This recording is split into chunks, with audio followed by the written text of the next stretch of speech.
What is going on, everybody? Welcome back to the channel. Tonight we're going to talk about this, and this is not a 6.7. This is not a boat anchor, a special boat anchor. This is a 6.4, 170K on it, and she's looking fresh, but she's got a little bit of an oil leak, and you guys said you want to see how we're resealing the lower bed plate. Come along and see how we're doing it. All right, guys, let's do it.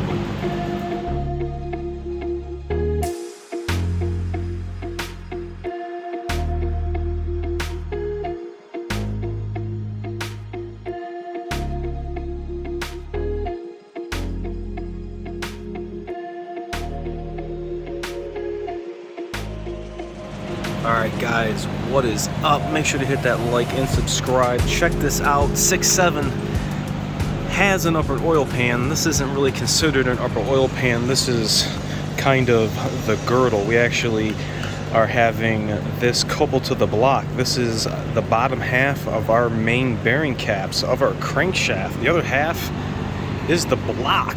Right here you can see the connections, the threaded holes here right into the block. These are all cleaned out. Everything is ready, prepped for installation. Just take a look at that crank bearing, those journals. Look at that, clean. 176,000 miles.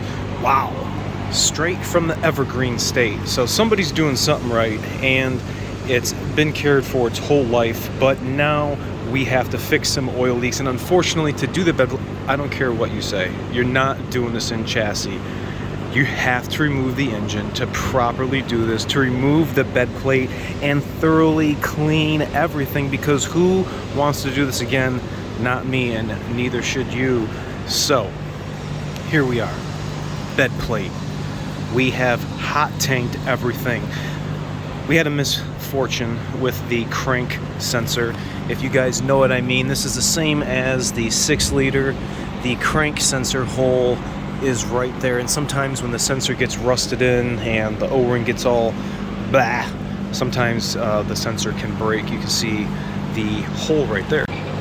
And if you've wondered what that crank sensor reads, here is the wheel behind the front. This is the front cover area, front crank seal, and then right behind that is the tone wheel for the crank sensor. So everything was removed, the bearings were removed, this was hot tanked, and you can see it's all nice and dry, and everything has been metal surface prepped with the wipes. Both the block and this are ready to go. And you can see right here, same part number as the 6-liter. These are the spaghetti sealing gaskets, I guess you want to call them, that go all the way down each side of the block. And what we're going to do is we're going to create a small hole so we can get the finest tip of silicone, and we're going to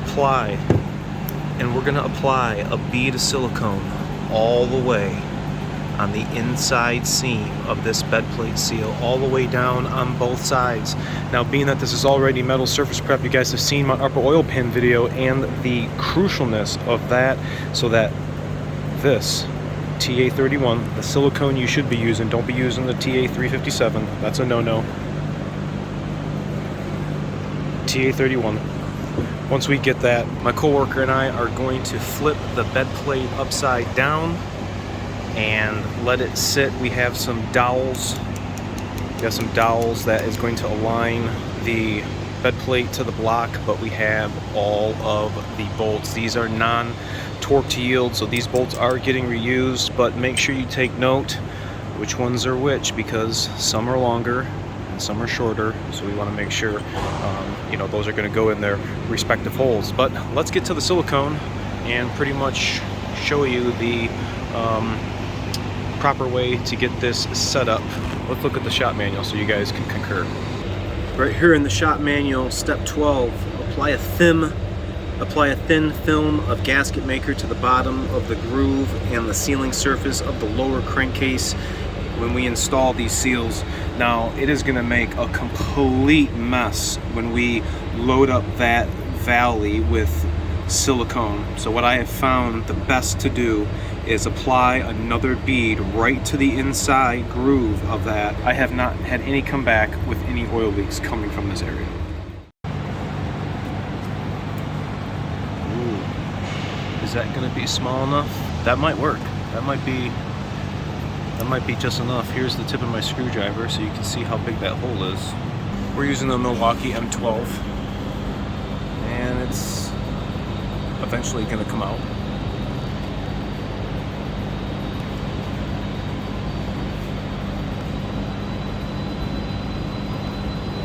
I like that. Yeah, I can dig that. That's going to be our bead. Alright, we're going to start right here at the end, and we're just going to apply a generous bead, just like that. Very nice. Across the whole bed plate.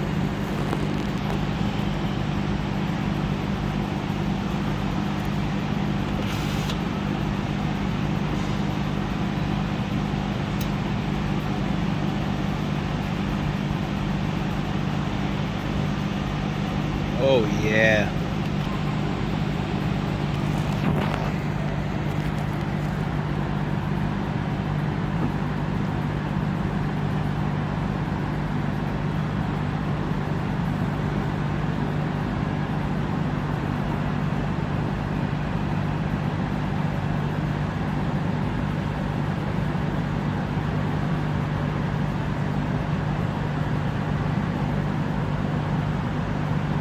I like that. That was good.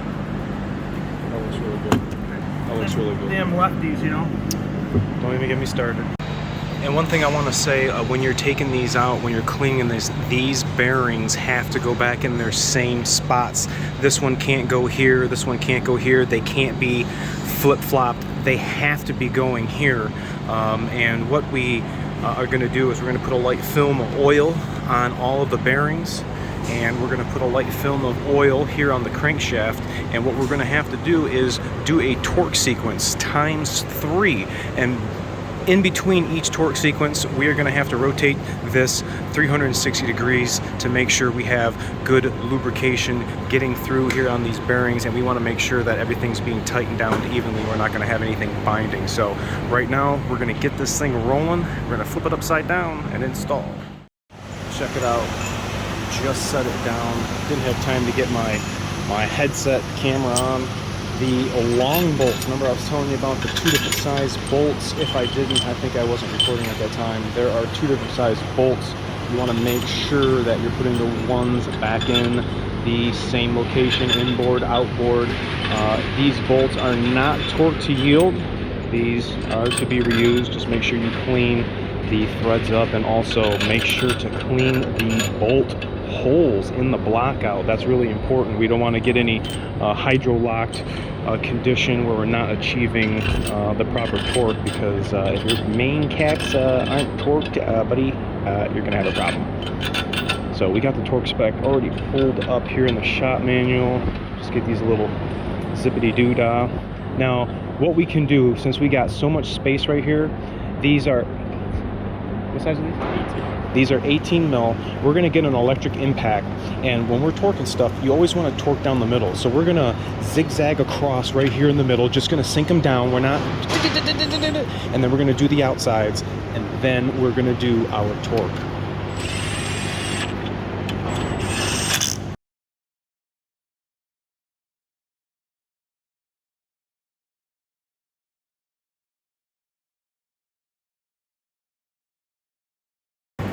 Alright, so our first torque sequence, I said there's 3. Our first one is we're going to go to 110 foot-pounds. Now remember I was telling you about the middle. It wants us to do 1, 2, 3, 4, and then it wants us to go to the outside. So if you guys can follow along or take a mental picture of what that looks like, we already know what's going on. We're going to go ahead and we're going to start torquing all of these 20 bolts to 110 footy-pounds.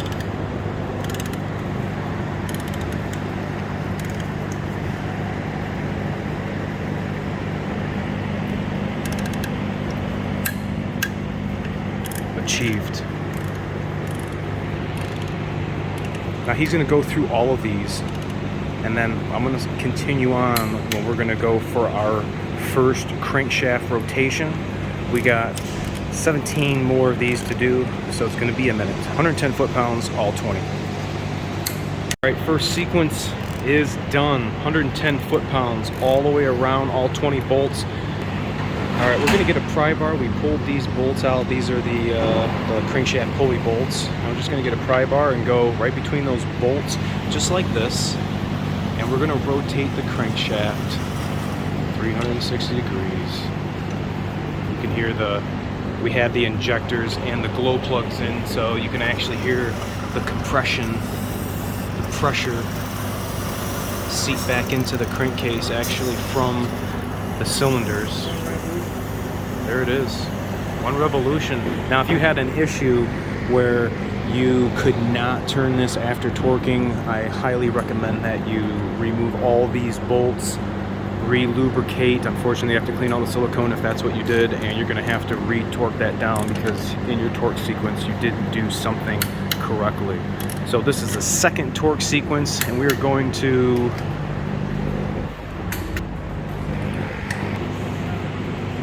all right, we just got done torquing everything again, and yeah, now we're going to rotate the crankshaft one more time. There we go. There we go, check it out. Look at it, here it hiss. Listen to that. Those are the internals, look at that. Excellent, excellent. Rotation number 2. We're gonna do the final torque. Now we're going to 170, and we're gonna rotate the crank one more time. Woof, woof. All right. Last torque sequence done, 170 foot-pounds. Check it out, we are going to be rotating it for its final time. Look at that. Just what you want. This is how you can successfully reseal your 6-liter or 6.4 to get a nice looking bead on your bed plate, just like that. We're going to let this vehicle, we're going to let this engine sit, let this cure. It's not going to get touched by any oil, and tomorrow will be more reassembly. Let me know in the comments if you guys have ever had, if you've ever had to have your vehicle look like this, or like this. Let me know if you've had to reseal your bed plate. Thanks so much for watching, guys. Remember to like, comment, sub, share, and I'll catch you guys all next time. See ya!